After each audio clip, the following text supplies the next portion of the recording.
water as a polar molecule.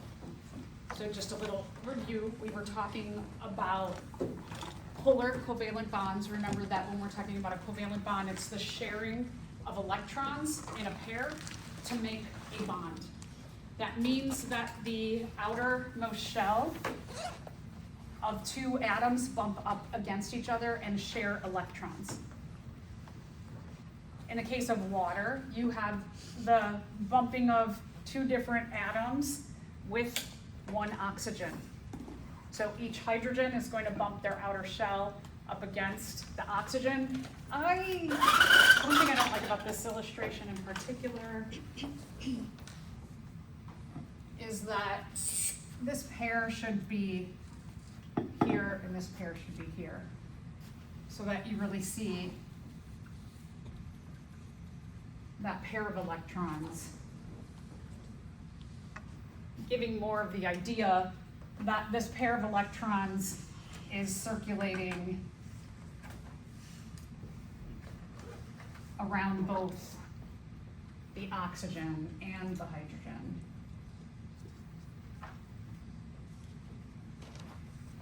So the oxygen is sharing that pair with each, and then each hydrogen is getting a sharing of a pair.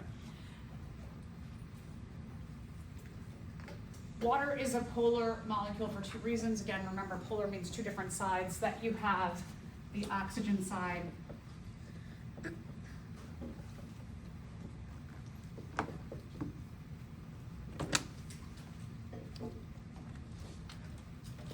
and you have the hydrogen side, so you've got those two different sides. And then also there's some polarity in terms of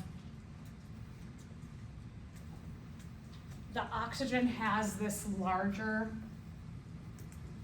proton nucleus with 8 protons inside, whereas you only have 1 proton here and 1 proton here. What that means for the electrons is all the electrons, because positive and negative charges attract one another, that because you have this larger 8 proton center as opposed to 1 here and 1 here, the electrons, I can't draw it there, but all of these little electrons, all those negative electrons are more attracted to the center of the oxygen than they are these little tiny positive protons down here. So what that does is it brings a slightly negative side to the oxygen, because all the electrons are moving toward, kind of squishing toward this 8 proton center, and it leaves these little protons here hanging out at the edges to give the hydrogen sides a slightly positive charge. And when we have this fancy S, it means slightly. So it's not a full-on, the hydrogen side's not a full-on positive charge, but it's just like a little bit positive here and a little bit positive over here and a little bit negative on the oxygen side.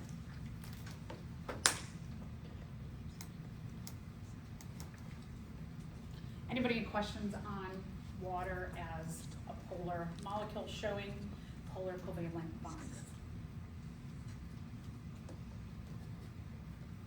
All right, so let's talk about hydrogen bonds. Hydrogen bonds are a little weird.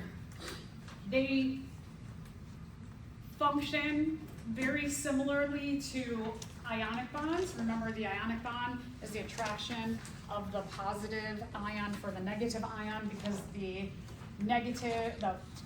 positive ion, it gives away or donates an electron to the positive.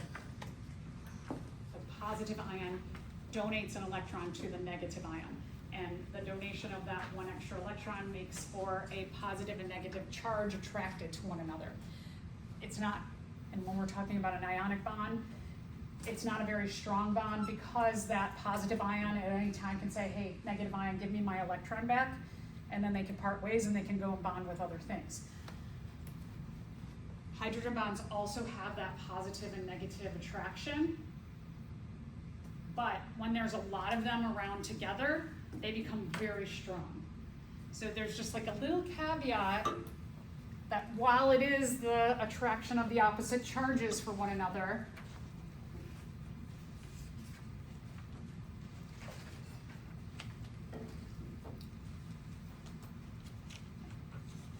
and we said that ionic, yeah.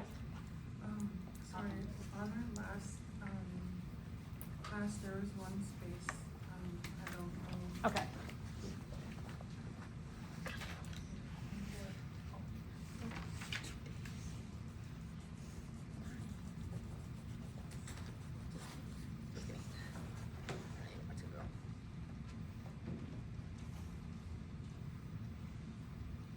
Is that it? Color and water. Yeah, thank you for that. Yeah, anytime if I go over something too fast, Deja knows. She had me for 112. Stop me, please. I get excited. I get excited about this stuff. Okay.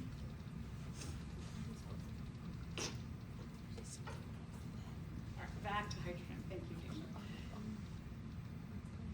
So again, if you just have one hydrogen bond, it would be a weak bond, but usually we find them in chains, and when you have a whole bunch of them around together, suddenly each individual hydrogen bond becomes very, very strong when there's a whole bunch of them together.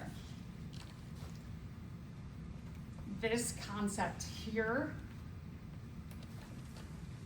is what allows us, okay, so let's think about like our body and cells.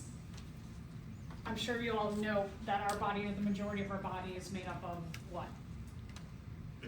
Water, right? Okay, so depending on the kind of cell, our cells are generally somewhere in the general region of 70% water to 90% water. It depends on the kind of cell and what that cell does. So let's think about like my water in here. I've got 100% water, right? So 100% water is a puddle. Think about like we're somewhere in the 70 to 90% region, right? But that's not that different than this puddle. But how are we, I mean, feel yourself, you're pretty solid, right? I would say I'm a pretty solid organism. There's only at maximum 30% different, in some cases 10% different between them. How do we function as a solid organism when we're not that big of a difference between that puddle? And so a lot of it has to do with this hydrogen bonding complex, that when we are taking a look at some of our a lot of our proteins and lipids in our body, those make up the majority of our cellular structure. These molecules are very big, and they have polar regions. So when you're looking at, let's say, a protein, and I'm gonna make this just kind of like this blobby thing here, that if our protein is like this and it's made up of chains of amino acids, and we're looking at the overall structure, a protein itself is not necessarily just going to be slightly positive or slightly negative, but it's going to have many different regions because it's a large molecule, that parts of it will be slightly negative and parts of it will be slightly positive.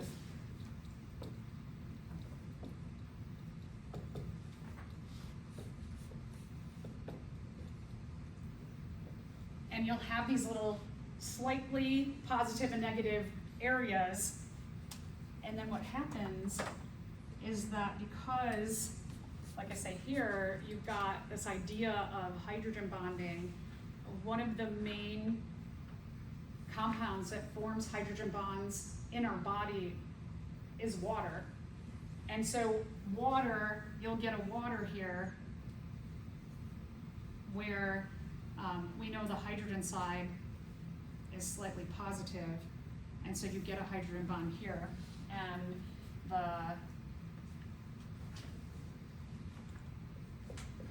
if we have our water like that we have our slightly negative part here.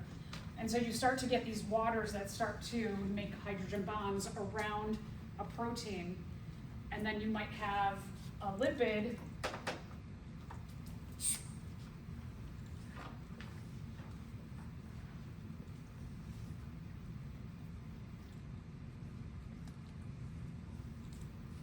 So if you have a lipid here and it has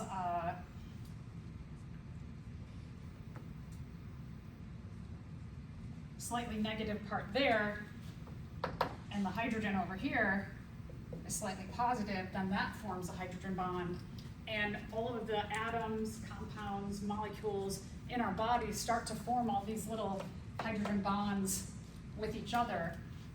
And even though the majority of our body is water, or our lipids, many of our lipids in our body are actually more liquid or fluid than they are solid, that a lot of the things that appear to be more liquid, or in the case of water, are liquid, with these hydrogen bonds, because they are so strong and they just, and they go around and around and around each other, we have the feeling of being more solid than we are liquid. It is a crazy, like that phenomenon, to me, is just like a mind-boggling thing, that we're just, you know, at most 30% different than that water, but we are clearly solid in our nature.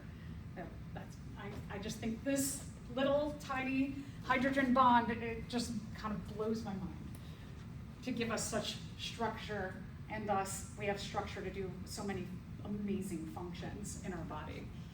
So let's go back to water a little bit. So hydrogen bonds, when we are talking about hydrogen bonding, hydrogen bonds hold two waters together. All right, so this idea here.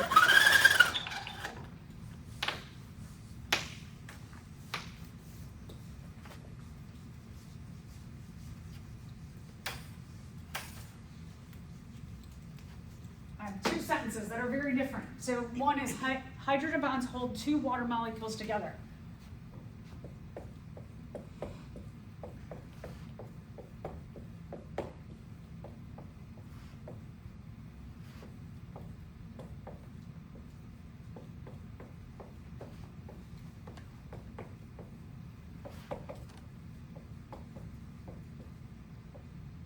So comparing these two sentences, hydrogen bonds hold two waters together, but polar covalent bonds hold one water together. Make sure you know the difference between these two. Water, two hydrogens and an oxygen are held together by polar covalent bonds, but two waters are attracted to one another by hydrogen bonds. I would guess that these are going to be exam questions.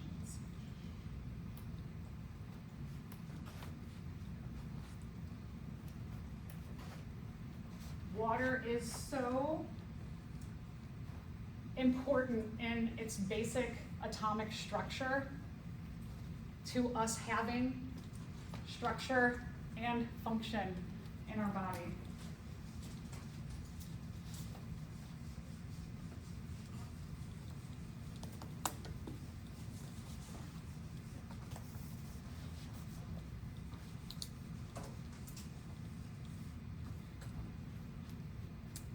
Having water, enough water in our bodies, is critical to holding, when I showed you all of that, holding those proteins and lipids and everything in our cells together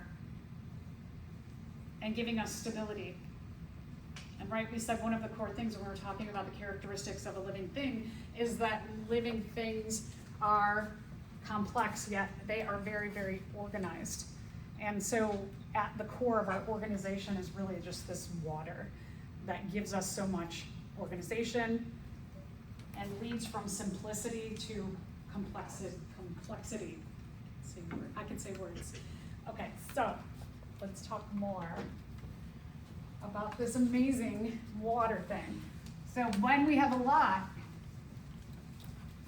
of water in our cells, those hydrogen bonds become stronger and stronger and stronger.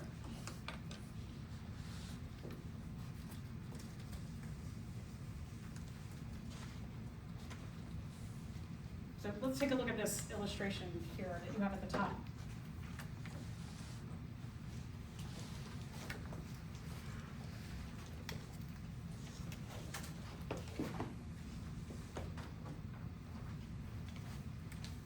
So let's take a look at this water in particular. That what we know is that each hydrogen has a slightly positive charge to it, and the oxygen has a slightly negative charge. And then check this out. So this is what I think is cool. Because the oxygen center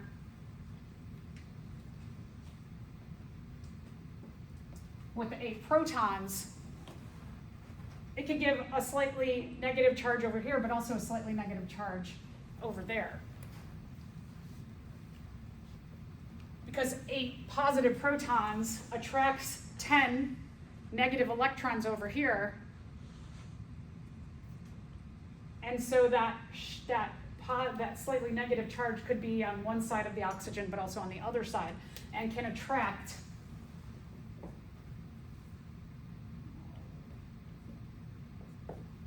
two different water molecules to one oxygen. And then you can see here that with this one here could also do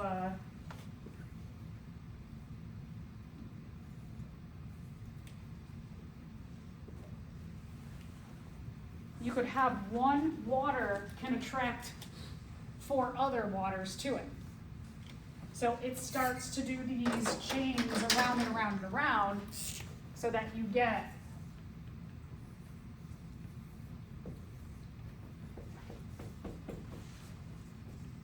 four hydrogen bonds around one water.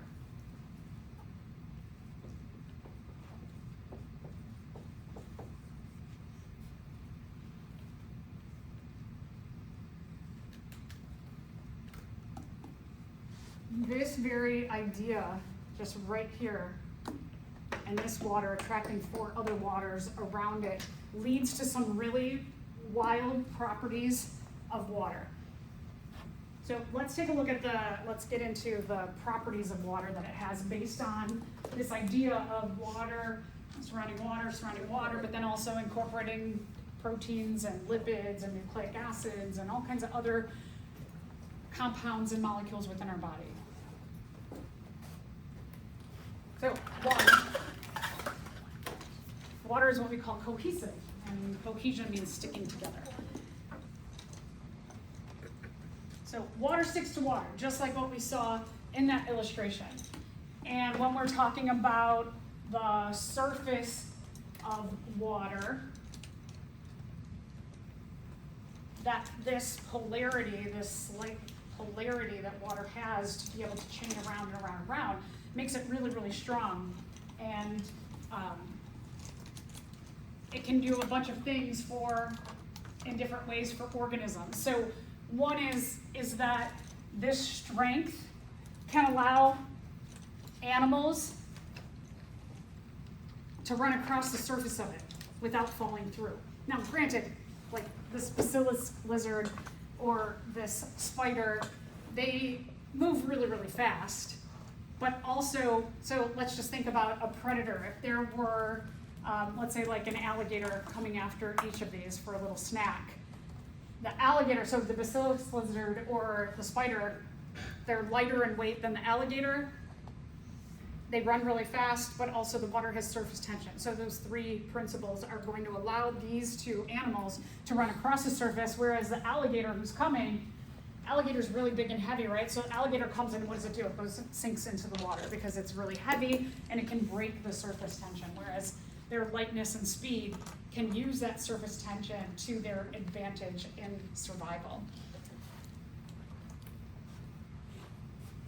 The molecules don't easily separate. At some point, right, the difference between the lizard and the spider, as opposed to the really, really heavy alligator,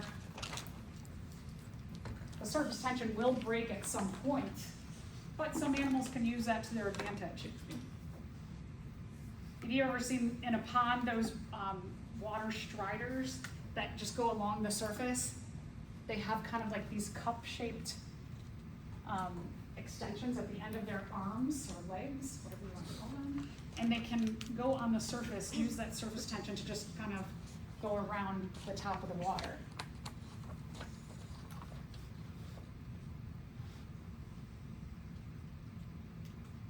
If we're looking at trees, like this enormous tree here, that if you had trees that could be 300-400 feet tall, where trees get their water from is not the atmosphere, but they get it from the ground.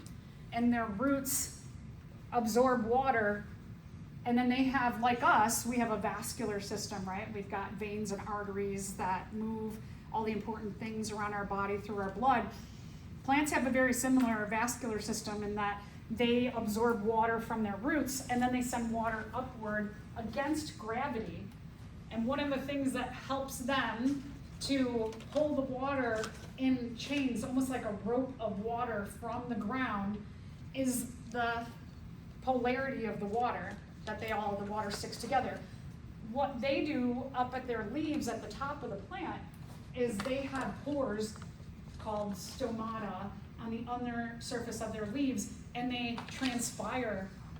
They actually release a little bit of water, and it pulls water in a chain all the way up hundreds of feet if you're that big, or you're a little plant, a little bit of feet. And it allows water to travel against gravity and upward hundreds of feet. So it allows it to move in a chain.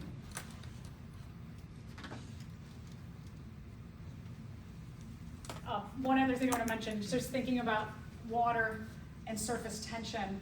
My son went wakeboarding this summer, and I was like, well, how'd you like that as opposed to skiing? And he was like, I like skiing a lot better. And I was like, why? I knew. And he goes, because water skiing hurts. When you hit water, it hurts. Whereas falling in the snow is not nearly as bad.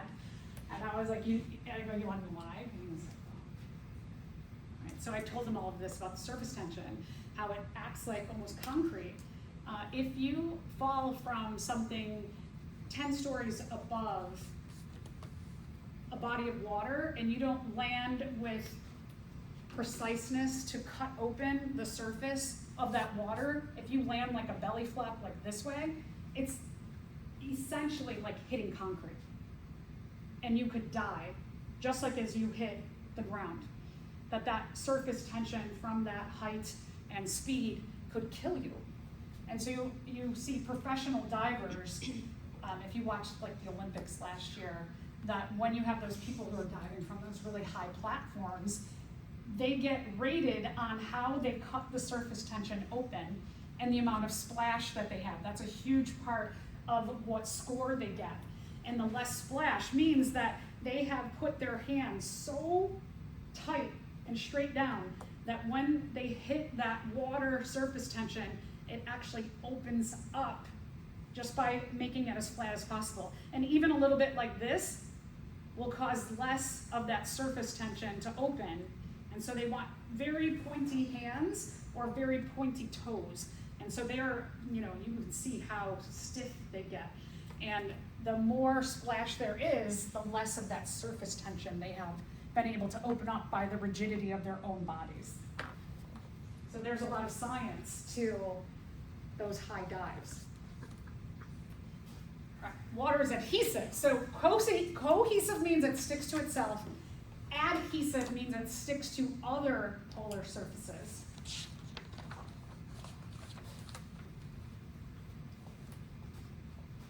Water's sticky. So as I said, it gives us this like strength to our bodies.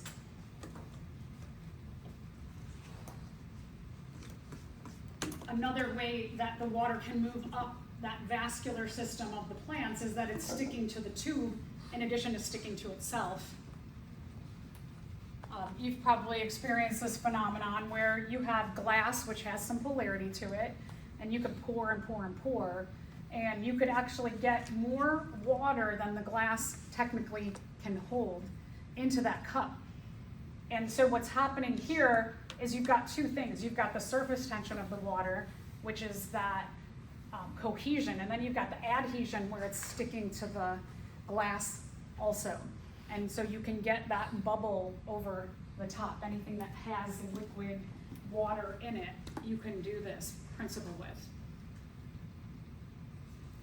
Water has a high heat of vaporization. That means that it takes a lot of heat energy for water to vaporize, to go from being liquid into a vapor. And what that heat is doing, that energy, is taking those hydrogen bonds and it's breaking them apart.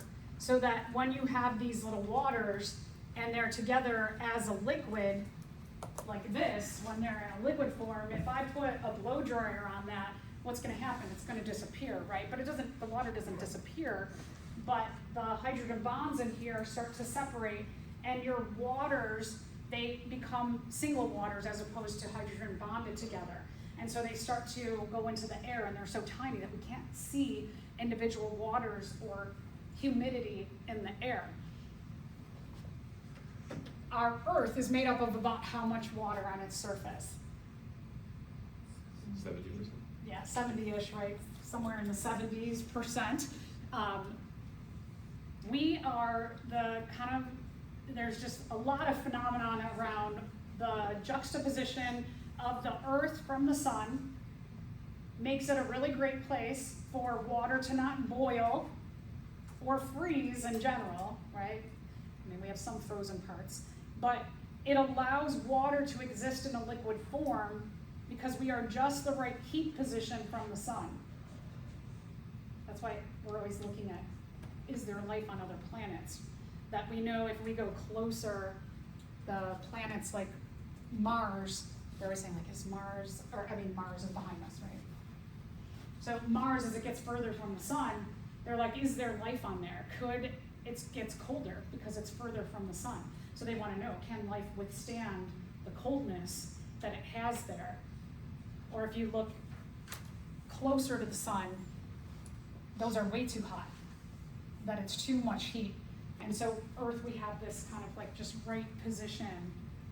We also have an atmospheric bubble, which holds our water. When water goes from this form and it evaporates up, we know that it can go back and forth, right? Evaporation, precipitation, up and down, but the humidity in the air also allows living things to survive here. So we've got a bunch of phenomena around water and the juxtaposition from the sun that allows water to change its form into a vapor, but not a hot vapor that it's just like boiling in the air and we can't survive it. It takes a lot of heat to boil water. So if you go home today and you're like, I want to make mac and cheese, you ever have that? You're like, I'm really, really, really hungry.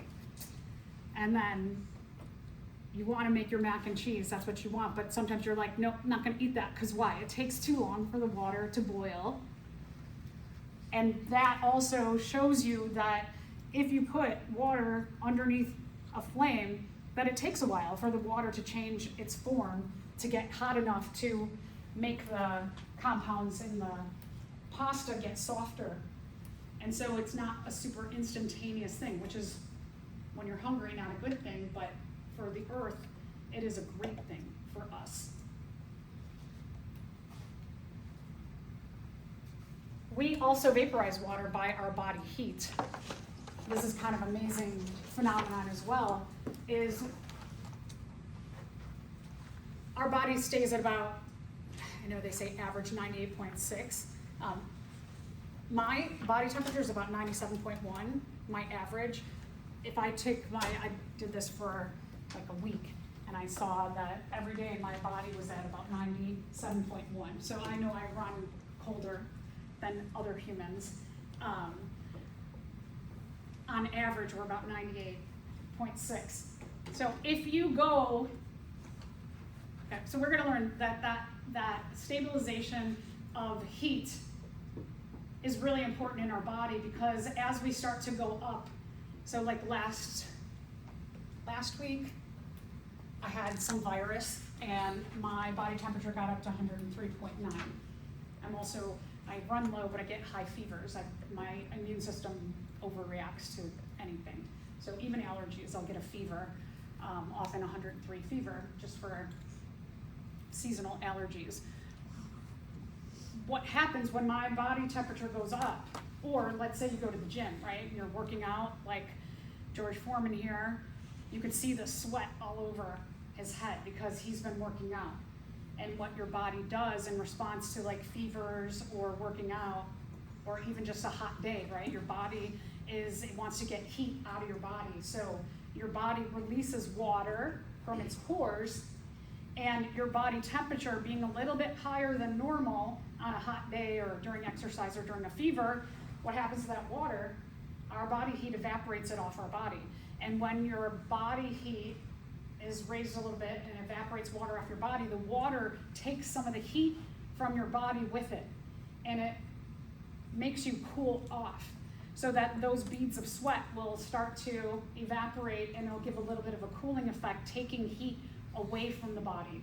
And water helps to regulate our body temperature, helps to regulate the surface of the earth, our bubble, so that we don't overheat globally, as well as just as an organism.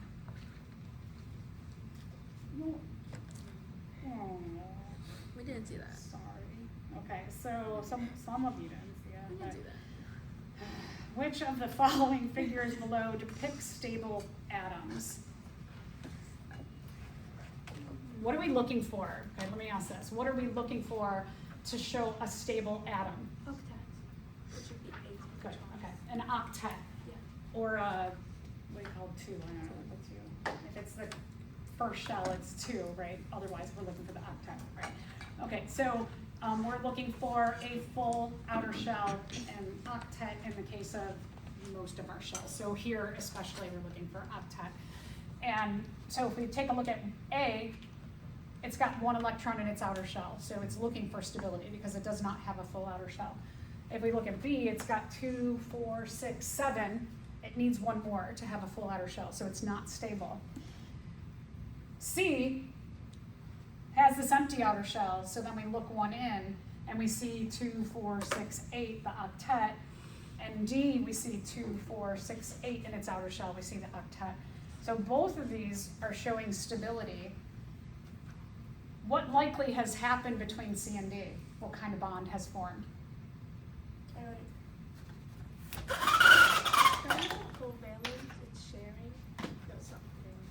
So likely, so like up here, I can't draw on that, but this one had 1 here. And so this A is representing the original form of C, and B is representing the original form of D. And so what has likely happened, and I can't draw that, but this electron from A donated the electron to B to give you this, which then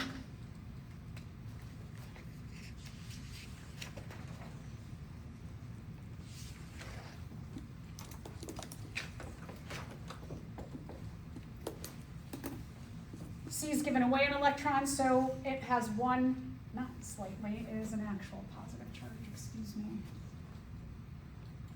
Sorry, full-on positive charge. It's given away an electron, so it has 1 less negative charge, it has 1 extra positive charge, and this one has taken on an extra electron to give it a negative charge, and so that's an ionic bond that has formed. So now a little more explanation from just seeing the answer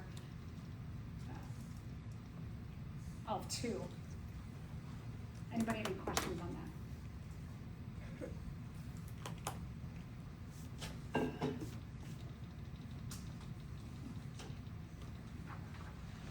So let's talk a little bit about other properties that water influences, which are the acidity and basicity of a solution, talking about acids and bases. Acids have a high amount of hydrogen ions, or H+. If we look at the pH scale, it goes from 0 to 14. They're on the lower side, they're less than 7. Bases have a high amount of OH negative. Hydroxide ion, and then they're on the other side, they're on the higher side. They're pH of greater than 7.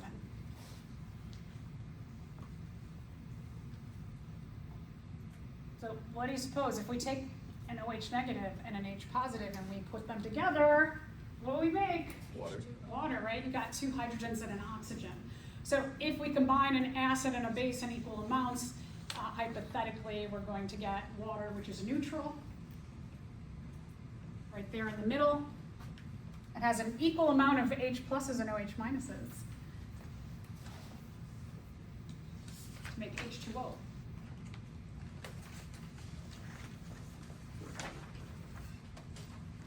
So now the reason why water is really important in us, that it allows us to have this not acidic environment, not basic environment. And so that we can have more stability, we call it homeostasis, and we have a more ability to function well. If you were to get like acid on you, would like a good thing would be to put like a base or water? So water might, so like on your skin, water might make it burn more because it might be spreading the acid more. So not a good idea. I will defer to a medical chemist for the precise answer, but water, just kind of in general, water on like an acid would probably spread that chemical acid more, which would then cover a greater surface area of your skin and then burn you more if you have an acid burning you. Hypothetically, something like that's more basic, like a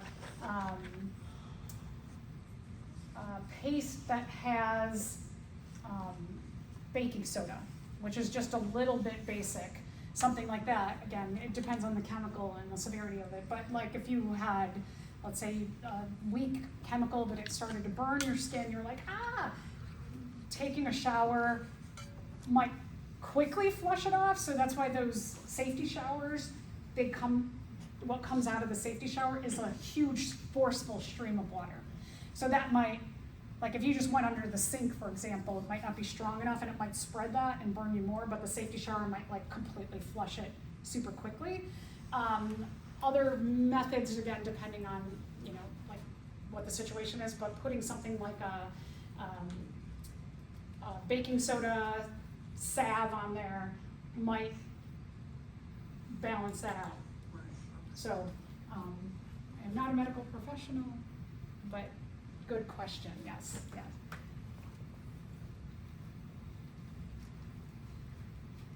So water, if you have an OH negative and an H positive, the H positive needs 1 electron, so the O would donate the electron back to make it a full hydrogen, and then they would be able to do a covalent bond together. So a little bit about the pH scale. Technically, it's a measure of the free hydrogen ions. It goes through this logarithmic equation. We'll just look at kind of simplicity of this, that the values go from 0 being very, very acidic to 14 very, very basic. Water right there in the middle.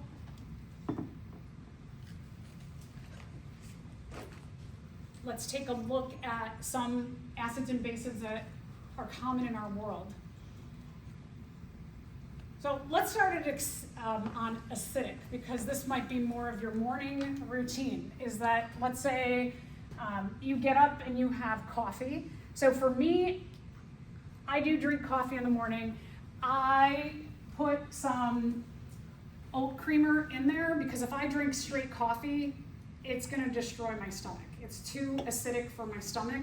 So I do a little balancing of putting, creamer might be here to balance the acidity of the coffee with my oat creamer together, so it's not an acidic environment for my stomach. People who drink black coffee every day, they have to be very careful if they don't eat something, because it can actually, with the reaction of your stomach when something goes in there, you release hydrochloric acid, and so it makes a really acidic environment, and you could burn holes and make ulcers in the wall of your stomach. So just having black coffee over time can be actually very damaging to your stomach. If you're somebody who drinks, like, let's say you get up and you have an energy drink, those are a bit more acidic. They're gonna be down here. Again, over time, if you're drinking an energy drink just by itself, you wanna be careful with that. Just like pop, if you got up and you had like a pop of some kind. Sometimes we might eat an orange in the morning. Again, all of these things, if you're eating them on an empty stomach and nothing else, that might be a little more basic, like bread, for example, or cereal. These can be damaging to your stomach. And then, as I mentioned, your stomach produces, I didn't mention, yeah. Your stomach, we make one of the strongest acids there is out there naturally in our body, which is hydrochloric acid. Our stomach environment is super unique from the rest of our body, that our stomach works best in a super acidic environment. It helps to break down our food, but the rest of our body wants to maintain a homeostasis, meaning like a level amount of pH somewhere in here. And you can see our blood is a little bit basic in case some of these acids get like in our bloodstream. If some of our cells are producing metabolic waste products and they go into our blood has the ability to neutralize some of those acids that might happen in our blood. Or if you get a bacterial infection and the bacteria is producing a toxin that's acidic, your blood has the ability to start to neutralize that even before the immune system starts to kick in. So let's look at some of the bases in our world. Toothpaste, because bacteria might produce acids overnight, like the bacteria that can cause the decay of our enamel in our teeth, they produce an acidic environment in our teeth. Your toothpaste is basic so that it can balance that out and get those acids between your teeth. Baking soda is a great neutralizer of acids. Baking soda is a really amazing little cheap product in our world. It is natural, it is not super harmful. So cleaning with baking soda is like anything that's abrasive, you clean with use baking soda, it's actually better for you and your environment. If you have pets, for example, using some of these harsh cleaners, it's better for you and also your pets, right? Because your pets are more, if you're talking about like cleaning floors, your pets are closer to the floor than you are, right? Their little hands and then they lick. So using stuff like baking soda and also vinegar, those are two really great, more neutral things to clean with in the world. Much healthier for us. But if we go down here, you can see a lot of our cleaners are very harsh bases. And some of these things down here, like bleach, for example, you can actually, again, use baking soda, lemon, salt, work very close to mimic the properties of bleach without being toxic to your environment. That's another thing for like floors and stuff, or bathtubs. If you're using bleach in your bathtub, it might be better to use like a combo of lemon, baking soda, salt, and that will do less harm. I know my kitties, they like to snuggle into the bathtub. I had a dog. My current dog doesn't like the bathtub, but I had a dog. They love the bathtub, right? So we always made sure we cleaned with not bleach products or none of these harsh products, because that's where the animals like to lay and they get that on their body and then they lick their bodies and they get that into their bodies. So oven cleaner, if you've ever sprayed that nasty spray, right? If the spray, it gets into the air, you feel that burn in your eyes? It's really harsh. And drain cleaner, that's why a lot of these have poison control number on them. They have a lot of warnings that say don't use them. So again, I like to use more baking soda, lemon, vinegar, essential oils, all of those things which are more natural. Healthy for us, healthy for anyone else in your home, including your pets. All right, so why do we talk about pH? Because we want this, I've been mentioning this term, homeostasis. We want to maintain very neutral levels, even levels in our body.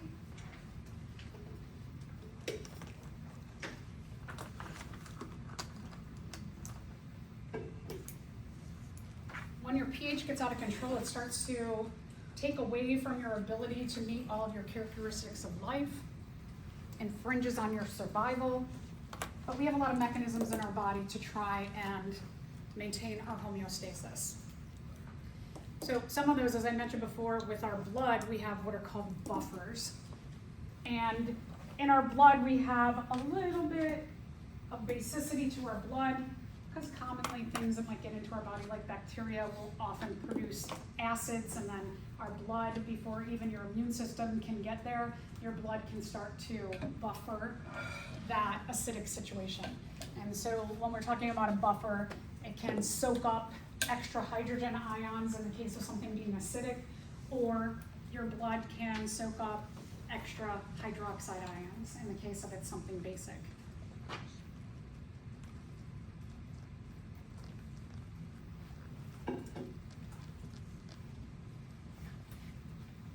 There's so many levels to our immune system, including just your blood maintaining this pH system that we don't think about. We often think about the white blood cells that are doing the war, but you've got a lot of other things in your body. Just like your skin being a pretty tough barrier against things getting in, that's a part of your immune system too.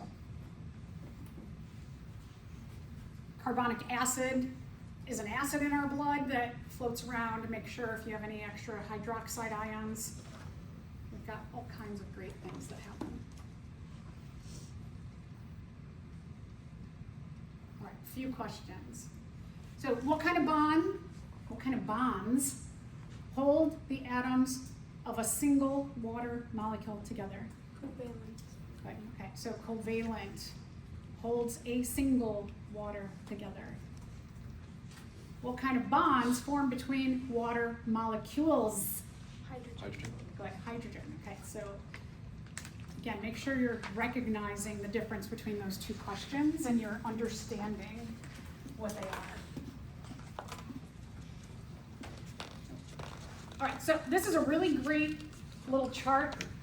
I like to take some of these charts that I stick in your notes, and I would like to write this out and write that out, and then you try and fill in the rest. So this is a good quizzing mechanism to mimic this and then try and do these inside. It's a great form of quizzing. I'm not going to go through them, but just to know that works really well. It's a great way to combine a lot of objectives at once.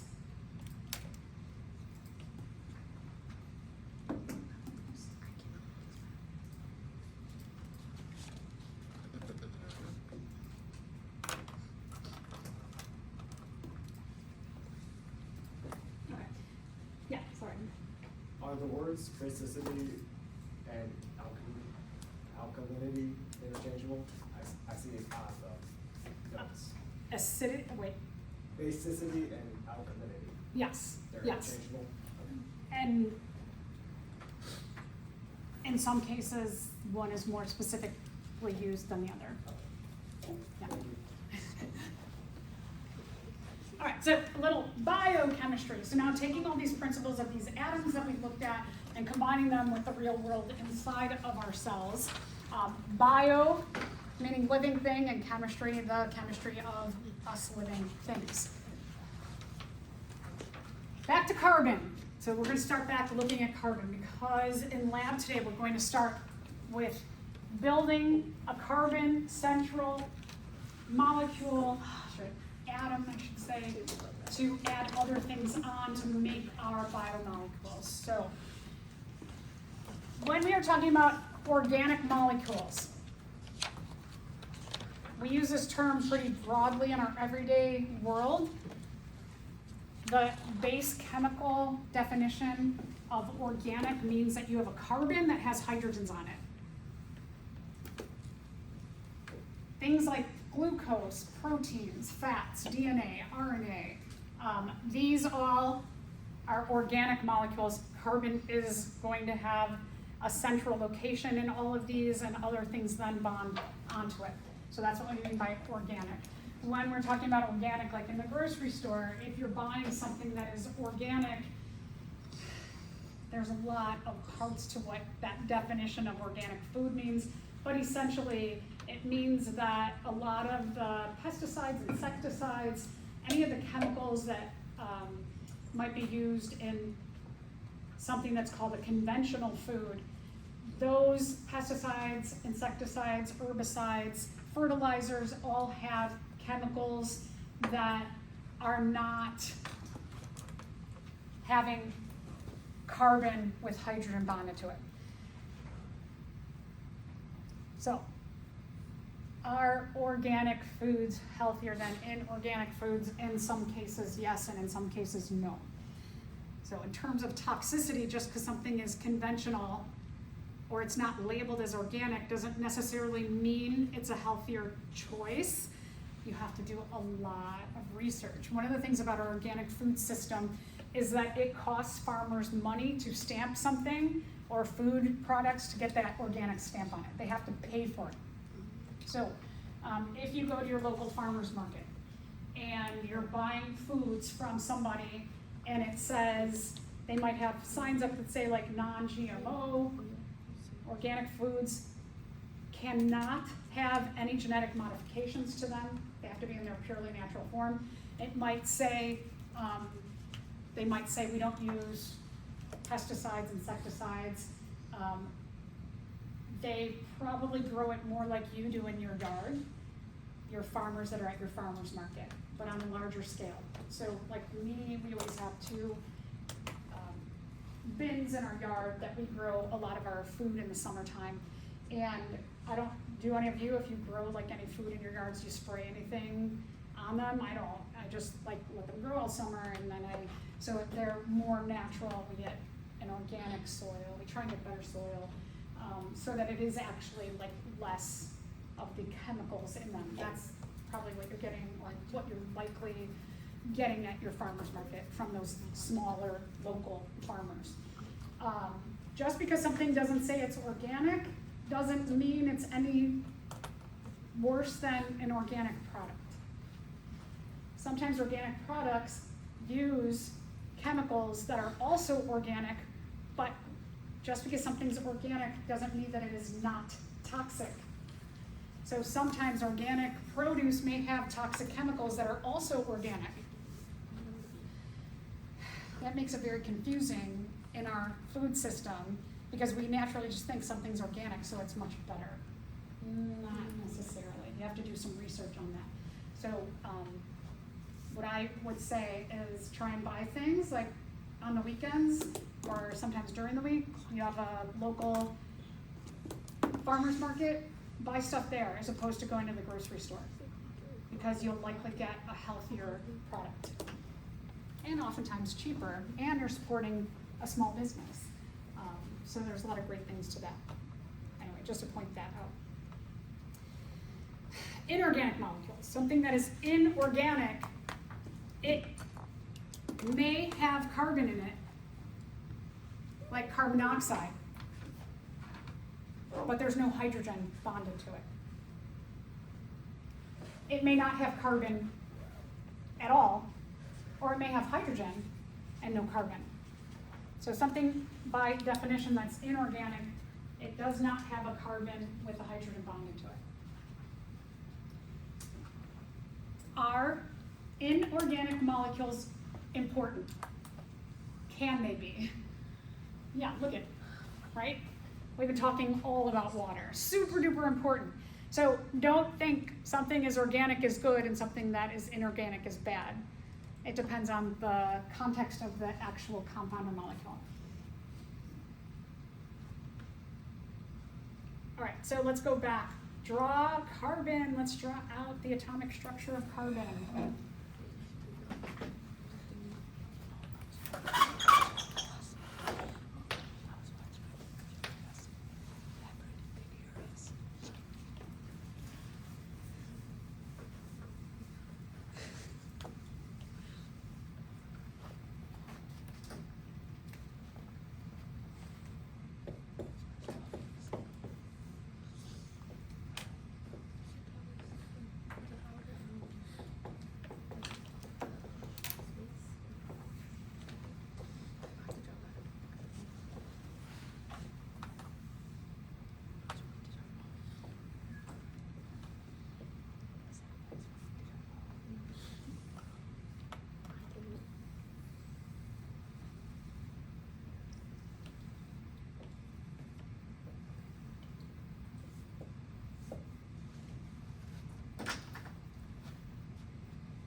So hopefully you drew something like that while you're finishing up.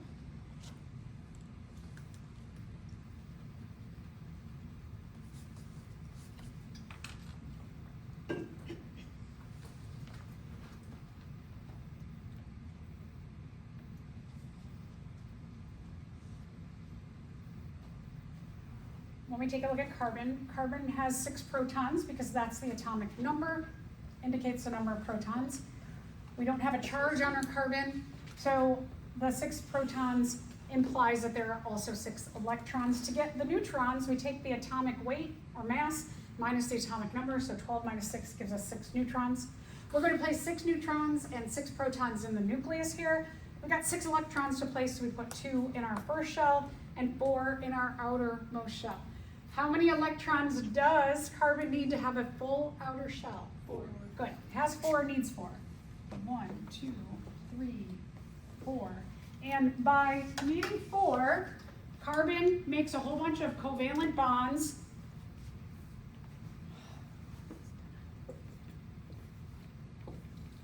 That go up and down and side to side. And so it makes having the need for 4 electrons in its outermost shell makes it a really great atom or element to add things all around it. So it gives it a good, stable, central structure for our biomolecules.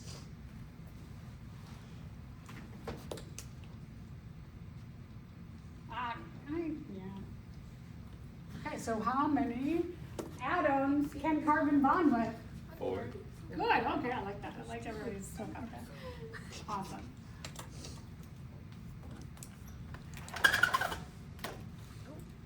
All right, so carbon has 4 electrons in its outer shell. So it can form 4 covalent bonds, allowing it to bond with a lot of things.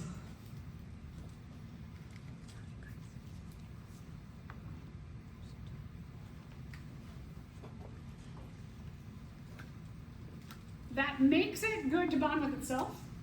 It could bond with itself like this. Carbon to carbon to carbon to carbon across. And then it can make these cool ring structures.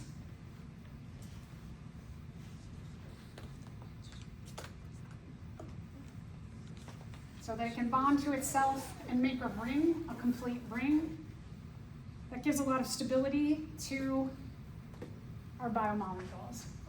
So we're going to see these, and especially in lab, we're going to start building things where carbon is the central part of it. Makes it a good backbone. It kind of looks like a backbone.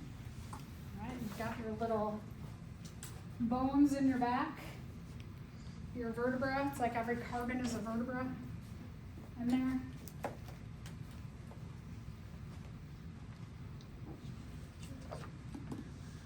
So what can we add on? We said we can do carbon to carbon, right? So we can do a carbon to carbon. We could add on other things which we call functional groups. You'll get to know a number of different functional groups. These functional groups, depending on what goes on those different covalent bonding spots, will determine what kind of fat am I making, what kind of protein am I making, what kind of nucleic acid. So if you add just one little hydrogen on, it's called a hydrogen group. That's nice and easy.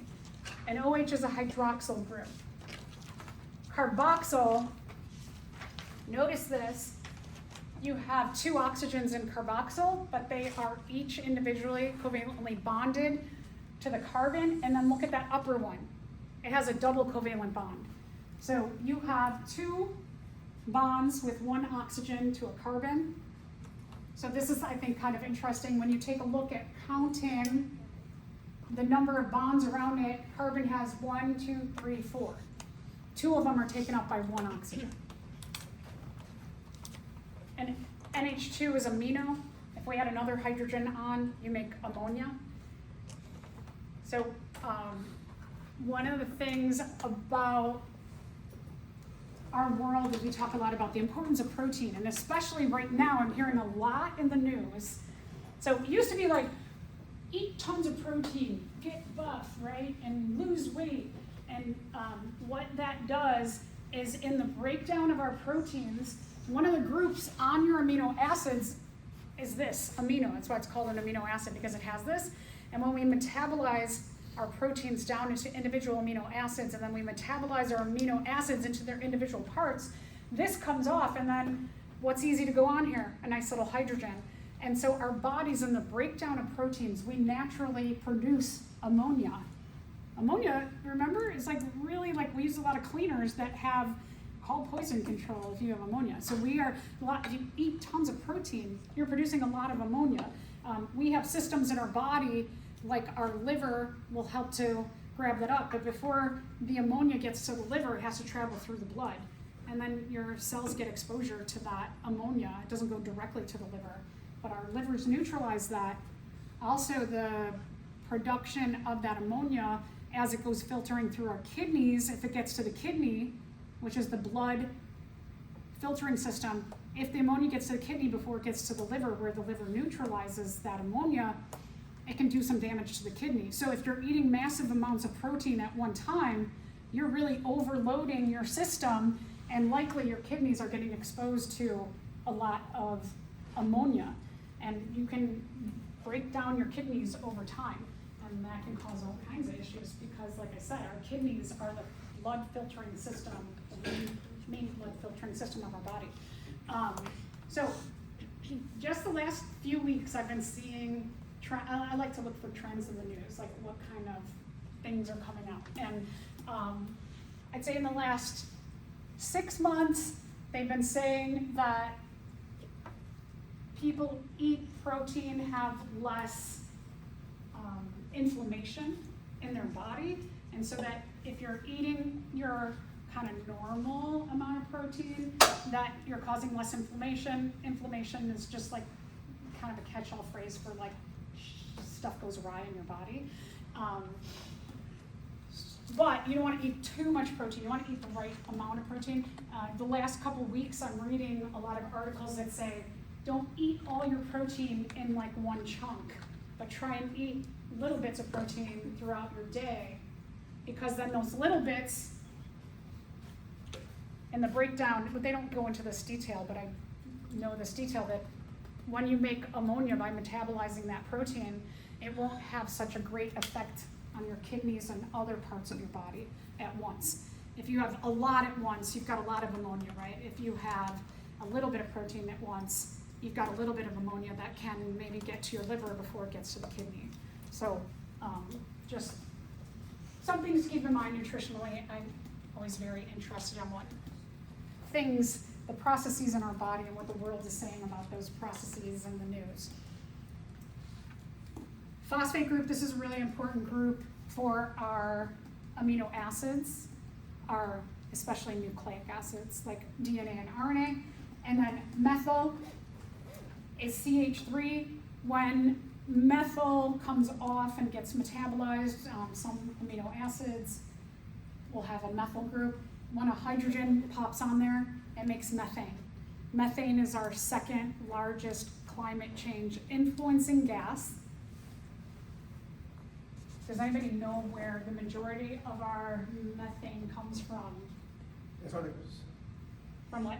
Antarctica? Cows. Yes. Livestock.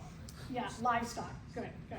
So a lot of our livestock, they eat grasses, and then in the breakdown of what they're eating, the grasses, methane, they, in their stomachs, they're called ruminant herbivores, like cows and sheep and goats, eat a lot of grasses. They do they eat their food, they chew it a lot, it goes into a large stomach system that has bacteria that can help to break down cellulose more easily, which is like we would call fiber. And so they have this bacterial system in their stomach, and then you know what they do? They burp it back up into their mouth after it's been through usually like 4 stomachs. They have a large stomach system, and when they burp it back up, their burps release methane. And so then they re-chew their food a second time because there's a lot of fiber in it. They're trying to get apart. Fiber means there's a lot of covalent bonds, and they're trying to break apart as many covalent bonds as possible to get the energy from it. Fiber, our bodies try and break it down, but it can only do a minimal amount. It gives exercise to our digestive system, which is super important, getting that exercise. They have mass amounts of fiber, so they have these large systems, but methane, just they're burping it back up to re-chew it to get more of those covalent bonds broken so they can harness more energy. It causes about 25 to 30% of the climate change gases. So what is a solution to lowering methane in our atmosphere? Less livestock. Yeah, less livestock, right? Eating less meat.